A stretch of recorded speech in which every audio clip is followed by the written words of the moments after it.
ಬನ್ನಿ ಅಮ್ಮ ಬನ್ನಿ. ಆ ಸೀರೆ ತೆಗೀರಿ. ಕೂತ್ಕೋ. ಕೂತ್ಕೊಳ್ಳಿ ಅಮ್ಮ.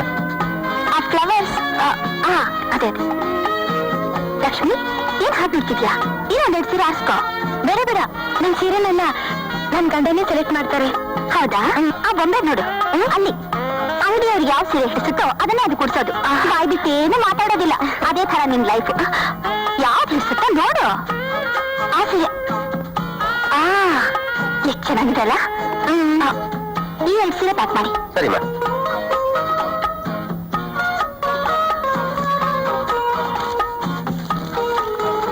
ಒಂದು 10 ರೂಪಾಯಿ ಚೇಂಜ್ ಇದ್ರೆ ಕೊಡಿ ಅಮ್ಮ. ಲಕ್ಷ್ಮಿ, ಒಂದು 10 ರೂಪಾಯಿ ಇದ್ರೆ ಕೊಡು. ಅದು ಅದು ನಾನು ಆಮೇಲೆ ಕೊಡ್ತೀನಿ, ಪರವಾಗಿಲ್ಲ ಕೊಡು. ನನ್ ಗಂಡ ನನ್ ಕೇಳಿ ದುಡ್ಡು ಕೊಟ್ಟ ಅಭ್ಯಾಸನೇ ಇಲ್ಲ. ನನ್ನ ಹತ್ರ ಯಾವ್ಯಾವ ದುಡ್ಡೇ ಇರಲ್ಲ. ನಿನ್ನ ಬರೀ ಯಾಂದಲ್ಲಿ ಏನ್ಕೊಂಡಿದ್ದೆ, ಇಂಟೀರಿಯರ್ ತುಂಬಾ ಯಾಂದಲ್ಲಿ. ನಿನ್ನ ಬದಲಾಯಿಸಕ್ಕೆ ನಾನು ತುಂಬಾ ಕಷ್ಟ ಪಡ್ಬೇಕಾಗತ್ತೆ. ನೋಡಿ ಸರ್. ಪರವಾಗಿಲ್ಲ, ಇದೇ ತಗೊಳ್ಳಿ. ಬಾ ಹೋಗೋಣ. Thank you. ನಮಸ್ಕಾರ. ಹೋಗಿ ಬನ್ನಿ. ಅನ್ನ ಲಕ್ಷ್ಮಿ, ಮನೆ ಖರ್ಚ್ಕೊಂಡು ನಿನ್ ಕೈಯಲ್ಲಿ 10 ರೂಪಾಯಿ ಇಟ್ಕೊಳ್ದೆ ಇದ್ರೆ ಹ್ಯಾಕ್ ಜೀವನ ಮಾಡ್ತೀಯಾ? ನಾನ್ ಕೇಳಿದ್ರೆ ಅವ್ರು ಕೊಡಲ್ಲ. ನಾನೇನ್ ಮಾಡ್ಲಿ? ಎಂಥ ದಡ್ಡಿನಿ ನೀನು. ಈ 21ನೇ ಶತಮಾನದಲ್ಲಿ ನಿನ್ನಂತ ಹೆಂಗಸರಿದ್ದಾರೆ ಅಂದ್ರೆ ನಂಗೆ ಆಶ್ಚರ್ಯ ಆಗ್ತಿದೆ. ಗಂಡಸರು ಯಾವಾಗ್ಲೂ ಪ್ರಾರಂಭದಲ್ಲಿ ಹಾಗೇನೆ. ಹೆಂಗಸರಾದ ನಾವೇ ಬುದ್ಧಿವಂತಿಕೆಯಿಂದ ಇಸ್ಕೋಬೇಕು. ಅದನ್ ಬಿಟ್ಟು 10 ರೂಪಾಯಿಗೂ ಗಂಡನ ಮುಂದೆ ಕೈ ಚಾಚ್ಕೊಂಡು ನಿಂತ್ಕೋತೀಯಾ? ನಾನ್ ಹೇಳಿದ ಅರ್ಥ ಆಯ್ತಾ? ಏನ್ ಅರ್ಥ ಆಯ್ತೋ ಏನೋ. ಬಾ. ಲಕ್ಷ್ಮಿ, ಅಲ್ಲಿ ನೋಡು. ಆ ಕ್ಯೂನಲ್ಲಿ ನಿಂತಿರೋ ಹೆಂಗಸು ಇಲ್ಲ ಗಂಡ ಕೊಟ್ಟಿರೋ ದುಡ್ಡಿನಿಂದ ಪಿಕ್ಚರ್ ನೋಡಕ್ ಬಂದಿದ್ದಾರೆ ಅನ್ಕೊಂಡ್ಯಾ? ಮತ್ತೆ ಕೂತ್ಕೋ, ಹೇಳ್ತೀನಿ.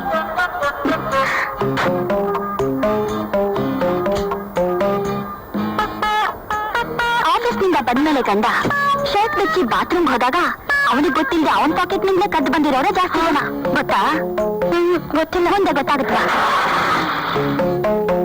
ನೋಡು ಲಕ್ಷ್ಮಿ, ನಾನು ಇಷ್ಟೆಲ್ಲ ಯಾಕೆ ಹೇಳ್ತಿದ್ದೀನಿ ಅಂದ್ರೆ ನಿನಗೂ ನಿನ್ನ ಗಂಡನಿಗೂ ವೈಮನಸ್ ತಂದು ನಿನ್ ಸಂಸಾರ ಹಾಳು ಮಾಡ್ಬೇಕು ಅಂತಲ್ಲ. ಒಬ್ಬ ಹೆಂಡತಿಯಾಗಿ ನಿನ್ನ ಹಕ್ಕುಗಳನ್ನ ನೀನ್ ಪಡ್ಕೋ ಅಂತ ಎತ್ತಿಗೆ ಮೂಗುದಾರ ಹಾಕಿ ನಮ್ಮ ಹಿಡಿತದಲ್ಲಿ ಇಟ್ಕೊಳ್ದೆ ಹೋದ್ರೆ ಸಿಕ್ ಕಡೆ ತಿಂದು ಇಷ್ಟ ಬಂದ್ ಕಡೆ ಮಲಗಿ ಬೀದಿ ಬಸವ ಅನ್ಸ್ಕೊಳುತ್ತೆ. ಅದಕ್ಕೆ ಹೇಳ್ತಾ ಇದ್ದೀನಿ, ಗಂಡನ ಆ ದಾರಿಗೆ ಬಿಡದೆ ನಮ್ ದಾರಿಗೆ ಎಳ್ಕೋಬೇಕು. ನಮ್ ದಾರಿಗೆ ಎಳ್ಕೋಬೇಕಾದ್ರೆ ಏನ್ ಮಾಡ್ಬೇಕು ಅಂತೀಯಾ? ಕೇಳು, ಹೇಳ್ತೀನಿ. ಪ್ರತಿ ದಿವಸ ಗಂಡ ಆಫೀಸ್ನಿಂದ ಕರೆಕ್ಟ್ ಆಗಿ 5 ಗಂಟೆ ಬಂದ್ಬಿಡ್ಬೇಕು. 1 ನಿಮಿಷ ಲೇಟ್ ಆಗಿ ಬಂದ್ರು ಯಾಕೆ 1 ನಿಮಿಷ ಲೇಟು ಅಂತ ಬಾಯ್ಬಿಟ್ಟು ಕೇಳ್ಬೇಕು. ಇಲ್ಲದೆ ಇದ್ರೆ ಇವತ್ತೊಂದು ನಿಮಿಷ, ನಾಳೆ 1 ಗಂಟೆ, ಆಮೇಲೆ 12 ಗಂಟೆಗೆ ಬರ್ತಾರೆ. ಹಾಗೆ ಹೆಂಡತಿ ಕೇಳ್ತಾ ಇಲ್ವಲ್ಲ ಅಂತ ಬಂದ್ರು ಬರ್ತಾರೆ, ಬಿಟ್ರು ಬಿಡ್ತಾರೆ. ಅದಕ್ಕೆ ನೋಡು, ನನ್ನ ಗ್ರಹಚಾರ ಕೆಟ್ಟು ಅಕಸ್ಮಾತ್ ಮನೆಗೆಲ್ಲ ಬಂದ್ಬಿಡ್ತು. ಆಫೀಸ್ನಲ್ಲಿ ಟೈಪಿಸ್ಟ್ ಒಬ್ಬಳೇ ಇರ್ತಾಳೆ. ಚಳಿ ಬೇರೆ, ವಯಸ್ಸು, ಆಸೆ ಜಾಸ್ತಿ ಆಗ್ಬಿಟ್ಟು ಮುಂದೆ ಆಗ್ಬಾರದು ಹೋಗ್ಬಿಡುತ್ತೆ. ಇಷ್ಟಕ್ಕೆಲ್ಲ ನಾವ್ ಯಾಕೆ ಅವಕಾಶ ಕೊಡ್ಬೇಕು? ನಮ್ಮ ಗಂಡನ್ನ ನಮ್ಮ ಕಂಟ್ರೋಲ್ನಲ್ಲಿ ಇಟ್ಕೋಬೇಕು. ಇಲ್ಲದೆ ಹೋದ್ರೆ ಮನೆ ಬೆಳಗೋ ನಂದಾದೀಪಕ್ಕೆ ಶುದ್ಧ ಎಣ್ಣೆ ಹಾಕೋದ್ ಬಿಟ್ಟು ಪೆಟ್ರೋಲ್ ಮ್ಯಾಕ್ಸ್ಗೆ ಸೀಮೆ ಎಣ್ಣೆ ಸುರಿಯಕ್ ಹೋಗ್ಬಿಡ್ತಾರೆ. ಅನಾವಶ್ಯಕವಾಗಿ ಅನುಮಾನ ಪಡೋದ್ರಲ್ಲಿ ಹೆಂಗಸರು ಎತ್ತಿದ ಕೈ. ಗಂಡಸರ ಮೇಲೆ 100 ವಾರ ಇದ್ದೇ ಇರುತ್ತೆ. ಹಾಗಂತ ಎಲ್ಲ ವಿಡಿಯೋ ಕ್ಯಾಸೆಟ್ ಮಾಡಿ ತೋರ್ಸಕ್ಕಾಗುತ್ತೆ? ತೋರ್ಸಿ ಅಂತ ಕೇಳ್ಬೇಕು, ರಂಪ ರಾತಾಂತ ಮಾಡ್ಬೇಕು. ಅದೇ ನಮ್ಮ ದಿವ್ಯಾಸ್ತ್ರ. ಸುಮ್ಮನಾದ್ರೂ ಏನ್ರಿ ನಿಮ್ ಬಾವಾಸನೆ ಬರ್ತಾ ಇದೆ, ಕುಡ್ಕೊಂಡ್ ಬಂದ್ರ ಅಂತ ಕೇಳ್ಬೇಕು. ನೀವ್ ಕುಡ್ಕೊಂಡ್ ಬಂದ್ರೆ ನಾನ್ ಸೀಮೆಯಿಂದ ಸುರ್ಕೊಂಡ್ ಸತ್ ಹೋಗ್ತೀನಿ, ನಿದ್ರೆ ಮಾತ್ರ ನಂಗೆ ಪ್ರಾಣ ಬಿಡ್ತೀನಿ ಅಂತ ಹೆದರ್ಸ್ಬೇಕು. ಎಂಥ ಕಟುಕನೆ ಆದ್ರೂ ಮನಸ್ಸಾಕ್ಷಿ ಹೆದರಿ ಕುಡಿಯೋದನ್ನೇ ಬಿಟ್ಬಿಡ್ತಾರೆ. ಅದು ಹ್ಯಾಕ್ ಬಿಟ್ಕೊಡಕ್ಕಾಗುತ್ತೆ? ಆಫ್ಟರ್ ಆಲ್ ನಾವು ತಾಳಿ ಕಟ್ಟಿ ಕರ್ಕೊಂಡ್ಬಂದ್ರೆ ಹೆಂಡತಿಗೋಸ್ಕರ ನಮ್ ಸ್ವತಂತ್ರನ ಬಿಟ್ಕೊಡಕ್ಕಾಗತ್ತಾ? ನೆವರ್. ಕರೆಕ್ಟ್. ತಾಳಿ ಕಟ್ಟಿ ಮುತ್ತೈದೆ ಭಾಗ್ಯ ಕೊಟ್ಟಿದ್ದಾರೆ. ಆ ಭಯ, ಭಕ್ತಿ, ಪ್ರೀತಿನ ಮನಸ್ಸಲ್ಲಿ ಇಟ್ಕೋಬೇಕು, ಬಹಿರಂಗ ಪಡಿಸಬಾರ್ದು. ಮುತ್ತೈದೆ ಪಟ್ಟ ಕೊಟ್ಟು ಮಾತ್ರಕ್ಕೆ ಅವ್ರಿಗೆ ನಾವು ಗುಲಾಮರಾಗಿರೋದು ಯಾವ ನ್ಯಾಯ? ಇದು ನ್ಯಾಯ ಅನ್ಯಾಯದ ಪ್ರಶ್ನೆ ಅಲ್ಲ ಶಿವರಾಮ, ಮನುಷ್ಯತ್ವ. ಮನೆಯಲ್ಲಿ ಹೆಂಡತಿ ಪಡೋ ಕಷ್ಟ ನಾವು ಅರ್ಥ ಮಾಡ್ಕೋಬೇಕು. ಏನ್ ಮಹಾ ಕಷ್ಟ ಸರ್. ಗಂಡಸರಿಗೆ ಅಡಿಗೆ ಮಾಡಿಟ್ಬಿಟ್ಟು ಆಫೀಸಿಗೆ ಕಳಿಸ್ಬಿಟ್ರೆ ಮುಗಿದೋಯ್ತು ಅವ್ರ ಕೆಲಸ. ತಿರ್ಗಾ ಮತ್ತೆ ವಾಪಸ್ ಬರೋರು ಕಾಲ್ ಚಾಚ್ಕೊಂಡು ಬಿದ್ಕೊಂಡ್ರತ್ತಾನೆ. ನೋಡಿ ಸರ್, ಹೆಂಗಸರಿಗೆ ಸಲಹೆ ಕೊಟ್ರೆ ತಲೆ ಮೇಲೆ ತಾಂಡವ ನೃತ್ಯ ಆಡ್ಬಿಡ್ತಾರೆ. ಈ ಗಂಡಸರು ಮಾತ್ರ ಕಮ್ಮಿನ? ಕೂತ್ರೆ ನಿಂತ್ರೆ ನಮ್ ಕೈಲಿ ಬ್ರೇಕ್ ಡಾನ್ಸ್ ಮಾಡಿಸ್ತಾರೆ. ಲೇ, ಕಾಫಿ ತಗೊಂಡ್ಬಾರೆ, ನೀರ್ ತಗೊಂಡ್ಬಾರೆ, ನಾನು ಬಿಸಿಲು ರೆಡಿ ಮಾಡೆ, ಟವಲ್ ತಂದ್ಕೊಡೆ, ಟಿಫಿನ್ ಬಾಕ್ಸ್ ರೆಡಿನಾ, ಅದು ಇದು ಅಂತ ಆಫೀಸ್ಗೆ ಹೋಗೋದ್ರೊಳಗೆ ನಮ್ ತಾಣ ಹಿಂದೆ ಚಿಂತೆ ಮಾಡ್ಬಿಡ್ತಾರೆ. ನೋಡು, ಆಫೀಸ್ ಒಂದ್ ಕಡೆ ಬಿಟ್ಟು ಬೇರೆ ಎಲ್ಲಿ ಹೋದ್ರು ನಾವು ಅವ್ರ ಜೊತೆಲೆ ಹೋಗ್ಬೇಕು. ಸಿನಿಮಾ, ಡ್ರಾಮಾ ಇಂಥ ಜಾಗಗಳಿಗೆ ಅವ್ರೊಬ್ಬರನ್ನೇ ಕಳಿಸಬಾರ್ದು. ಹಾಗೆ ನೈಸ್ ಮಾಡಿ ಅವ್ರ ಸಂಬಳ ಎಷ್ಟು ಅಂತ ತಿಳ್ಕೋಬೇಕು. ಅದ್ ನಮ್ ಕೈ ಬರೋ ಹಾಗೆ ಮಾಡ್ಕೋಬೇಕು. ಬಹಳ ಚೆನ್ನಾಗಿದೆ ಸರ್ ಹೇಳೋದು ನೀವು. ಅಲ್ಲ ಸರ್, ಬರೋ ಸಂಬಳನೆಲ್ಲ ತಗೊಂಡೋಗಿ ಹೆಂಡತಿ ಕೈ ಕೊಟ್ಬಿಟ್ಟು 5-10ಕ್ಕೆಲ್ಲ ಹೆಂಡತಿ ಮುಂದೆ ಕೈ ಚಾಚಬೇಕಾ? ಚಾಚಲೇಬೇಕು ಲಕ್ಷ್ಮಿ. ನಾವೇನು ಅವ್ರು ಕೊಡೋ ಸಂಬಳ ತಿಂದು ಹಾಕ್ಬಿಡ್ತೀವ? ರುಚಿ ರುಚಿಯಾಗಿ ಮಾಡಿ ಹಾಕಲ್ವಾ? ಸುಖ ಸಂತೋಷ ಕೊಡಲ್ವಾ? ಗಂಡನ ಜೇಬ್ನಲ್ಲಿ ದುಡ್ಡಿದ್ರೆ ಕೋಟಿಗೆ ಹೆಂಡ ಕುಡಿಸ್ತಾನೆ. ಅದಕ್ಕೆ ನಮ್ ತಂದೆನೇ ಸಾಕ್ಷಿ. ಕೈ ತುಂಬಾ ಸಂಪಾದನೆ ಮಾಡ್ತಿದ್ರು, ಮನೆಗೆ ಬಂದು ಒಂದು ನಯ ಪೈಸಾ ಕೊಡ್ತಿರ್ಲಿಲ್ಲ. ನಮ್ ತಾಯಿ ಅವರ ದಾರಿಗೆ ಅವರನ್ನು ಬಿಟ್ಟಿದ್ರಿಂದ ಒಂದು ಟೈಪಿಸ್ಟ್ ಸಹವಾಸ ಮಾಡಿ ಕೊನೆಗೆ ನಮ್ ತಾಯಿಗೆ ಡೈವರ್ಸ್ ಕೊಟ್ಬಿಟ್ರು. ಸಾಯುವಾಗ ನಮ್ ತಾಯಿ ಏನ್ ಹೇಳಿದ್ರು ಗೊತ್ತಾ? ಮೋನ, ನನ್ ಹಾಗೆ ನಿನ್ ಮದ್ವೆ ಆದ್ಮೇಲೆ ಗಂಡನ ಗುಲಾಮರಾಗ್ ಮಾಡ್ಬೇಡಮ್ಮ. ಎಲ್ಲಾ ಹೆಂಡತಿರು ತಮ್ಮ ಗಂಡನ ದೇವ್ರು ಅಂತ ಪೂಜಿಸೋದು ಸಹಜ. ನೀನ್ ನಿನ್ ಗಂಡನ ಪ್ರೀತಿಸು, ಗೌರವಿಸು, ಆದ್ರೆ ಅದನ್ನ ಯಾವತ್ತೂ ಬಹಿರಂಗ ಪಡಿಸ್ಬೇಡಮ್ಮ. ಮನಸ್ಸಲ್ಲೇ ಇಟ್ಕೊಂಡಿರು. ಹಾಗೊಂದ್ ವೇಳೆ ಅಭಿಮಾನದಿಂದ ಬಹಿರಂಗ ಪಡಿಸಿದ್ರೆ ನಮ್ ಪ್ರೀತಿ ವಿಶ್ವಾಸನ ನಮ್ ಬಲಹೀನತೆ ಅಂತ ತಿಳ್ಕೊತಾರಮ್ಮ. ತನ್ನ ಹೆಂಡತಿ ತಗ್ಗಿ ಬಗ್ಗಿ ನಡೀತಾಳೆ ಅಂತ ಗೊತ್ತಾದ್ರೆ ತಲೆ ಎತ್ತಿ ಮೆರಿತಾರಮ್ಮ. ನೀನ್ ಮಾಡು ನನ್ ಮಾಡನ್ ಹಾಗಾಗ್ಬಾರ್ದು. ಅದಕ್ಕೆ ನಿನ್ಗೆ ಒತ್ತಿ ಒತ್ತಿ ಹೇಳ್ತಾ ಇದ್ದೀನಿ, ನಿನ್ ಗಂಡನ್ನ ಆದಷ್ಟು ನಿನ್ ಹತೋಟಿಲಿ ಇಟ್ಕೊಮ್ಮ. ಮದುವೆ ಆದ ಘಳಿಗೆಯಿಂದ ಇವತ್ತಿನವರೆಗೂ ನಮ್ ತಾಯಿ ಹೇಳ್ದಾಗೆ ನನ್ ಗಂಡನ್ ನನ್ನ ಕಂಟ್ರೋಲ್ನಲ್ಲೇ ಇಟ್ಕೊಂಡಿದ್ದೀನಿ. ಅವ್ರ ವೀಕ್ನೆಸ್ ಇರೋದೇ ಮಲ್ಲಿಗೆ ಹೂವು ಮತ್ತೆ ಮೈಸೂರು ಪಾಕಲ್ಲೇ ಸಾರ್. ಜಗಳ ಕಾದಿನ ಒಂದು 4 ಮೊಳ ಮಲ್ಲಿಗೆ ಹೂವು, ಒಂದು 1/4 kg ಮೈಸೂರು ಪಾಕ್ ತಗೊಂಡೋಗಿ ತೋರಿಸಿದ್ರೆ ಮುಗ್ದೋಯ್ತು. ಕರಗಿ ನೀರಾಗಿ ಕಾವೇರಿ ಹೊರದೋಗ್ತಾರೆ. ಜಗಳ ಕಾದ್ರು ನನ್ನ ಗಂಡ ನನ್ನ ಮೇಲೆ ಆಸೆಯಿಂದ ಇದ್ದಾನೆ ಅಂತ ತಿಳ್ಕೊತಾರೆ. ಅದೇ ನೀನ್ ತಿಳ್ಕೊಂಡಿರೋ ತಪ್ಪು ಲಕ್ಷ್ಮಿ. ನನಗೆ ಹೂವಿನ ವಾಸನೆಗೆ ಸಿಹಿ ಆಸೆಗೆ ಬಲಿ ಆದ್ರೆ ಜೀವನ ಪರ್ಯಂತ ಕಹಿನ ಅನುಭವಿಸ್ಬೇಕಾಗಿ ಬರುತ್ತೆ. ಅದೆಲ್ಲ ನಮ್ಮನ್ನ ಗುಲಾಮರಾಗಿ ಮಾಡ್ಕೊಳಕ್ಕೆ ನಮ್ ಗಂಡನ ಉಪಯೋಗಿಸೋ ಟೆಕ್ನಿಕ್. ನಿನ್ ಒಳ್ಳೇದಕ್ಕೆ ಹೇಳ್ತಾ ಇದ್ದೀನಿ. ನೀನ್ ಸರಿ ಅಂದ್ರೆ ನಿನ್ನ ಗಂಡ ಕೊಡೋ ಚಿತ್ರಹಿಂಸೆಯಿಂದ ಖಂಡಿತ ನಾನು ನಿನ್ನ ಪಾರ್ ಮಾಡ್ತೀನಿ. ಪಾರ್ ಮಾಡೋದು ಅಂದ್ರೆ ಹಾಗೀಗಲ್ಲ ಸಾರ್. ನೋಡ್ತಾ ಇರಿ, ಇನ್ನು 3 ತಿಂಗಳಲ್ಲಿ ಅಹಂಕಾರದ ಪ್ರತಿರೂಪ ಆಗಿರೋ ನಿಮ್ಮ ಹೆಂಡತಿ ಭುವನೇಶ್ವರಿನ ಆ ಸಿಂಹಾಸನದಿಂದ ಇಳಿಸಿ ಅದೇ ಸಿಂಹಾಸನದ ಮೇಲೆ ಈ ಪುರುಷೋತ್ತಮನನ್ನ ಕೂರಿಸಿ ದೇವಿಶಾಲಿ ಗಂಡನ ಕಿರೀಟ ಇಟ್ಟು ಪಟ್ಟಾಭಿಷೇಕ ಮಾಡ್ಲಿಲ್ಲ, ನಾನು ಅರ್ಧ ಮೀಸೆ ತೆಗೆದು ನನ್ನ ಹೆಸರು ಬದಲಾಯಿಸ್ಕೊಂಡ್ಬಿಡ್ತೀನಿ ಸಾರ್. ಇದಕ್ಕೆ ಈ ಅಲ್ಸೂರ್ ಕೆರೆನೇ ಸಾಕ್ಷಿ. ಇದು ಸತ್ಯ. ನೋಡ್ತಾ ಇರೋ, ಇನ್ನು 3 ತಿಂಗಳಲ್ಲಿ ಕಟುಕನ ಪ್ರತಿರೂಪ ಆಗಿರೋ ನಿನ್ನ ಗಂಡ ಶಿವರಾಮನ್ನ ಸಿಂಹಾಸನದಿಂದ ಇಳಿಸಿ ಧೈರ್ಯವಂತ ಪತ್ನಿಯನ್ನು ಕಿರೀಟ ನಿನಗಿಟ್ಟು ಪಟ್ಟಾಭಿಷೇಕ ಮಾಡಲಿಲ್ಲ, ನನ್ನ ಹೆಸರು ಭುವನೇಶ್ವರಿನೇ ಅಲ್ಲ. ಮುಂದಾಗೋದನ್ನ ಆಮೇಲೆ ಹೇಳ್ತೀನಿ. ಅಲ್ಲಿ ತನಕ ನೀನ್ ಸ್ವಲ್ಪ ವಿಶ್ರಾಂತಿ ತಗೋ. ಲಕ್ಷ್ಮಿ, ಏನೋ ಏನು ಏನಿದು ಧ್ವನಿ ಚೇಂಜ್ ಆಗಿದೆಯಲ್ಲ? ಎಷ್ಟು ಟೌಲ್ ತಗೊಂಬರ. ಇತರ ಕಡೆ ಇದೆ, ಹೋಗಿ ತಗೊಳ್ಳಿ. ಇತ್ರ ಕಡೆ ಇದೆ, ಹೋಗಿ ತಗೊಳ್ಳಿ. ಟೋನ್ ಜೊತೆ ಟ್ಯೂನ್ ಚೇಂಜ್ ಆಗಿದ್ಯಾ? ಏನ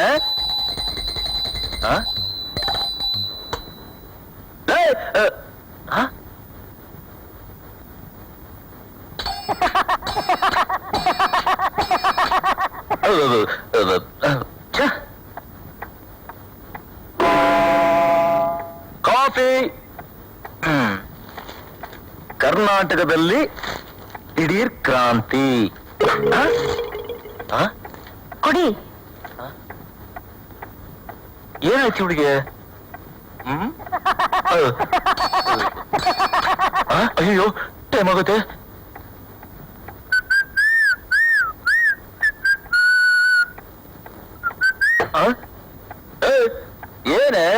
ಏನಾಗಿದೆ ಇವತ್ತು ನಿನ್ಗೆ? ಇವತ್ತೆಲ್ಲದಕ್ಕೂ ಉಪ್ಪು ಖಾರ ಕಮ್ಮಿ ಹಾಕಿದ್ದೀನಿ. ನಿಂತ್ಕೊಳ್ಳಲ್ಲ, ಸ್ಕೂಟಿಗೆ ಎಲ್ಲ ಕೀ ಇರೋ ಜಾಗದಲ್ಲೇ ಇದೆ. ಖರ್ಚಿಪ್ಪು ಬೀರುಲಿದೆ, ಚಪ್ಪಲಿ ಹೊರಗಡೆ ಇದೆ. ಏನಾಯ್ತು ಹುಡುಗಿ? ಅಯ್ಯೋ, ಆಫೀಸಿಗೆ ಟೈಮ್ ಆಗುತ್ತೆ. ಇವತ್ತು ನಿನಗೆ ಏನಾಗಿದೆ? ಆಫೀಸಿಂದ ಬಂದು ವಿಚಾರಿಸ್ಕೊತೀನಿ.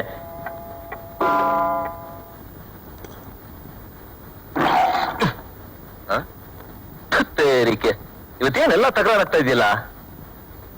ಇವತ್ತು ಯಾಕೋ ಎಲ್ಲ ಎಡವಟ್ಟಾಗ್ತಾ ಇದೆ. ಯಾರು ಸರಿಯಾಗಿ ಒಂದು ಕಿಕ್ ಕೊಟ್ರೆ ಎಲ್ಲ ಸರಿ ಹೋಗುತ್ತೆ.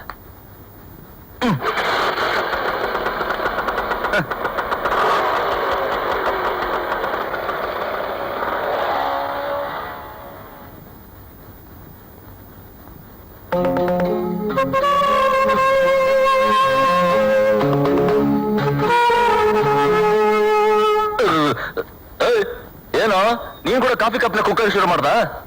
ನಿಮಗೆ ತಲೆಗೆಲ್ಲ ಕೆಟ್ಟಿದೆಯಾ ಸರ್? ಕಾಫಿ ಕಪ್ ಹ್ಯಾಂಡ್ ಎಲ್ಲ ಇದೆ. ಸಾರಿ, ಅಲ್ಲಿ ಇಟ್ಬಿಟ್ಟು ಹೋಗು. ಏನಯ್ಯ ಶಿವರಾಮು, ಬೆಳಗ್ಗೆಯಿಂದ ನೋಡ್ತಾ ಇದೀನಿ, ತುಂಬಾ ಡಲ್ ಕಾಣ್ತಾ ಇದೆಯಲ್ಲ. ಮನೇಲಿ ಕುರುಕ್ಷೇತ್ರನ? ಅದೆಲ್ಲ ನಿಮ್ಮನೇಲಿ ಬಾಂಡೆಡ್ ಸರ್. ಅವ್ರನ್ನೇನು ತಿಳ್ಕೊಂಡಿದ್ದೀರಿ? ಹೆಂಡ್ತಿನ ಹೆಂಗ್ ಇಟ್ಕೊಂಡವ್ರೆ ಗೊತ್ತಾ? ಒಳ್ಳೆ ಕುದುರೆನ ಕಂಟ್ರೋಲ್ ಇಟ್ಕೊಂಡವ್ರೆ. ಆಲ್ವೇಸ್ ಹ್ಯಾಪಿಯಾಗಿ ಶಾಂತಿಯಾಗಿರ್ತಾರೆ. ನಿಮಗೇನು ವಾರ್ ಮಾಡ್ತಾರ? ಅದ್ ಸರಿ, ಮನೆಯಲ್ಲಿ ಗ್ರಿಪ್ ಲೂಸ್ ಆಗಿರಂಗೈತಲ್ಲ, ಏನ್ ಸಮಾಚಾರ? ಏನಂದ್ರೆ? ಯಾವ್ದಕ್ಕೂ ಸರ್ವಿಸ್ ಮಾಡಿ ಯಾವಾಗ ಎಲ್ಲಿ ಕೈ ಕೊಡ್ತೋ ಹೇಳಕ್ ಆಗಿಲ್ಲ. ಸ್ಕೂಟ್ರು ನನಗೆಲ್ಲ ಗೊತ್ತಿದೆ, ನೀನು ಹೋಗು. ಬಿಸಿ ಆಗಿದ್ರೆ ಫಸ್ಟ್ ಯು ಡ್ರಿಂಕ್ ಕಾಫಿ. ಮನೇಲಿ ನೋಡಿದ್ರೆ ಹೆಂಡತಿ ಕಂಟ್ರೋಲ್ ಸಿಗ್ತಾ ಇಲ್ಲ, ಇಲ್ಲಿ ನೋಡಿದ್ರೆ ಕಾಫಿನೇ ಬೈಕ್ ಬರ್ತಾ ಇಲ್ಲ. ಅಯ್ಯೋ, ಇವತ್ತು ಟೂತ್ ಪೇಸ್ಟು, ಬ್ರಷ್, ಸೋಪು ಯಾವ್ದು ನನ್ ಕೊಡ್ಲಿಲ್ಲ ರೀ. ಪಾಪ ಎಲ್ಲ ಅವರೇ ಎತ್ಕೊಂಡ್ರು. ಇವತ್ತು ಸ್ಕೂಟರ್ ಸ್ಟಾರ್ಟ್ ಮಾಡುವಾಗ ಇವತ್ತೆಲ್ಲ ತಕರಾರು ಮಾಡ್ತಿದ್ಯಾ, ಒಂದ್ ಕಿಕ್ ಕೊಡ್ರೆ ಸರಿ ಹೋಗ್ತೀಯ ಅಂತ ಅಂತಿದ್ರು ರೀ. ಗುಡ್, ನಮ್ ತೆಕ್ಕ ಕೆಲಸ ಮಾಡ್ತಾ ಇದೆ ನೋಡ್ ಲಕ್ಷ್ಮಿ. ನನ್ನ ಹತ್ರ ಬರೋದು ಮಾತಾಡೋದು ಯಾರಿಗೂ ಗೊತ್ತಾಗ್ಬಾರ್ದು. ನಾನಿಬ್ರಲ್ಲೇ ಉಳಿಬೇಕು. ಏನು ಮನೇಲಿ ತಂದ್ಕೊಟ್ಟಿಲ್ಲ ಕೋಚ, ಅದನ್ನು ಅವ್ರಿಗೆ ಹೇಳ್ದೆ ಬಚ್ಚಿಟ್ಟಿದ್ದೀನಿ. ನಿಜವಾಗ್ಲೂ ವೆರಿ ಗುಡ್. ಯಾವಾಗ ಹೆಂಗಸರು ಈ ಗಂಡಸ ಹತ್ರ ಎಲ್ಲ ಮಾತನ್ನು ವರದಿ ಒಪ್ಸೋದನ್ನ ನಿಲ್ಲಿಸ್ತಾರೋ ಆಗ್ಲೇ ಕಾಲ್ ಭಾಗ ಬದಲಾದ ಹಾಗೆ.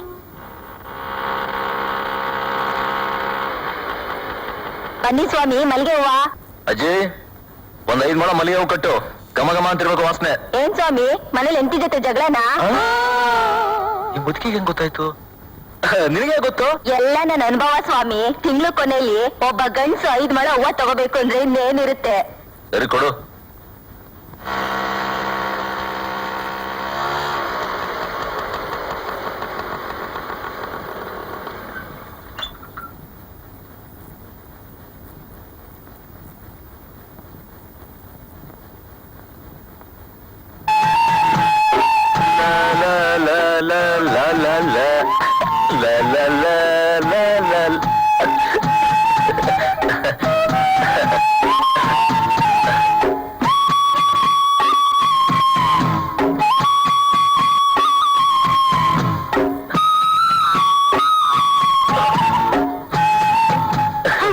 ಬೆಳಗ್ಗೆ ಕಿಕ್ ಕೊಡದೆ ಸರಿ ಹೋಗುತ್ತೆ ಅಂದ್ರಲ್ಲ, ಈಗೊಂದು ಕಿಕ್ ಕೊಡಿರಿ, ಎಲ್ಲ ಸರಿ ಹೋಗುತ್ತೆ.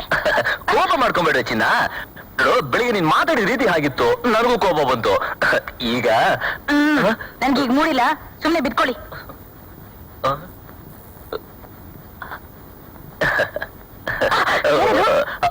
ಊಟ ಅಂತೂ ಇಲ್ಲ, ಅಟ್ಲೀಸ್ಟ್ ಹಣ್ಣಾದ್ರೂ ತಿಂತೀನಿ.